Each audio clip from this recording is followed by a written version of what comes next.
As expected, Apple announced this year's updated iPhones on September 12, but the iPhone X gathered most of the headlines. The iPhone X is Apple's latest salvo in the flagship phone wars with Google and Samsung. I'll have plenty to say about the iPhone X when I actually get my hands on one in November. Apple also introduced the iPhone 8 and 8 Plus, built on the familiar iPhone design that started with the iPhone 6. Indeed, until the iPhone X was announced, Apple had not significantly changed the iPhone design in 3 years. I was not surprised at all to see the iPhone 8 and 8 Plus introduced alongside the iPhone X, but I can't help but wonder why Apple stuck with the old design for one more year. Actually, this was supposed to be an S year, as Apple has traditionally followed a new iPhone with an S model the following year.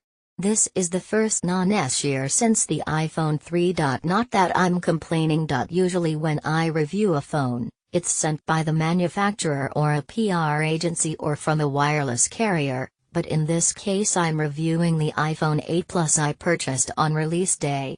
People who read my reviews know I'm an iPhone user, but I also pay for my own phone, so I can't justify a new phone every year.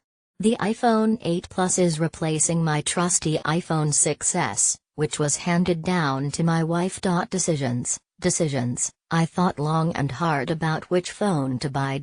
Apple introduced the iPhone 8, and then made it obsolete about half an hour later. The gadget reviewer in me wanted to have the latest and greatest, but the iPhone X starts at $999, and that's a price threshold I'm not ready to cross.